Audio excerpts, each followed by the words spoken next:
అద్భుతమైన యాక్టర్, యాక్టింగ్ని షేక్ ఆడించే యాక్టర్ శకలక శంకర్ గారిని మాట్లాడవలసిందిగా. లేదండి, మీ నుంచి మొదలు పెడదాం అనుకుంటున్నాం. కాదురా, అద్భుతమైన యాక్టర్ అంటే నేను కాదు, ఇట్లా అంటావేంది? నీ గురించే డౌట్ వచ్చినట్టుంది ఆయనకి. నిన్ను మాట్లాడమంటున్నారు. నువ్వే మాట్లాడాలి. కాదమ్మా, ఇప్పుడు నాకు సీనియర్లు మా అన్నయ్యలు అంతా నాకు ఇచ్చేవాడు ఫస్ట్ మైక్. సీనియర్లు కాబట్టి వాళ్ళు ఏం మాట్లాడతారో విని తెలుసుకొని నేర్చుకొని కదా నేను మాట్లాడాలి. ముందే నాకు ఇచ్చేద్దా.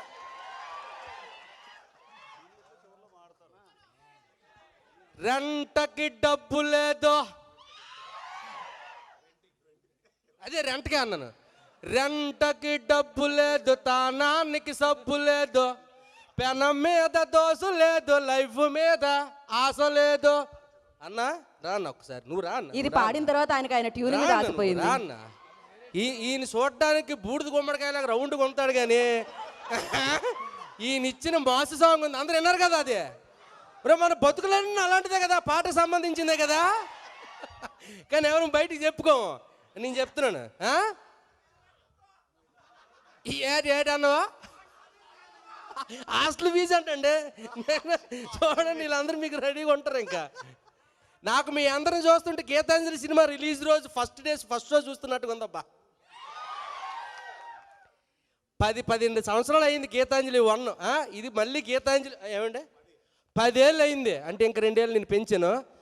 అంటే ఎన్నేళ్ళైనా సరే గీతాంజలి అలాగే ఉండిపోద్ది కదా కదా. ఊ అనరాడా, ఊ అన్నాడు తమ్ముళ్ళ. ఏదేదే సంవత్సరాలు మాట్లాడితే గీతాంజలి శకలక శంకర్ అవుద్ది. అట్నే ఉంటుంది అంటూ అట్లే ఉంటుంది ఆ సినిమా చేసి. నిజంగా అంటే గీతాంజలి మళ్ళీ వచ్చిన సినిమాకి నిజంగా మేము చాలా అంటే లైఫ్ని రిస్క్ చేసాం తమ్ముడు. నిజంగా తమ్ముడు నువ్వే ఇన్నో నిజరా ఏడాడు తిరిగాను తెలిసిన శ్మశానంలో కాపురం చేసావు ఈ సినిమాకి మేము. తమ్ముడు అంటావా? నమ్ముతావా? నువ్వు రేపు సినిమా చూసాక తెలుస్తుంది నీకు. నిజం తమ్ముడు, ఎక్కడ శ్మశానం కాదు, ఏకంగా ఊటీ శ్మశానానికి తీసుకెళ్లారు కోన వెంకట గారు మమ్మల్ని. నమ్మవు నువ్వా?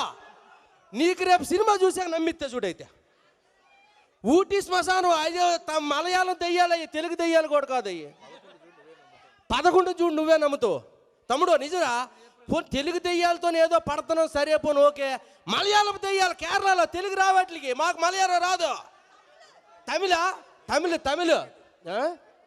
ఈ నెల 11గా, ఈ నెల 11 తమ్ముడు, నెక్స్ట్ మంత్ కాదు, ఈ నెల. మీరందరూ ఈ సినిమాని ఘన విజయం చేయాలి. ఎందుకంటే ముఖ్యంగా ఈ సినిమా మా అంజలి పాప కోసం 100%. Please class. తన 50వ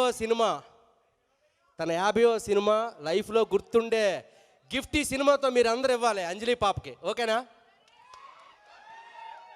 మాకు మీ అందరికీ విషయం టైం అయిపోయిందా? అరే తమ్ముడు చెప్పేస్తాను రా. అంతే, అదిరిపోద్ది, ఫిక్స్ అయిపోండి. Thank you so much Shakalaka Shankar గారు. లాస్ట్లో డబ్బింగ్ వేసుకుంటాం మేము.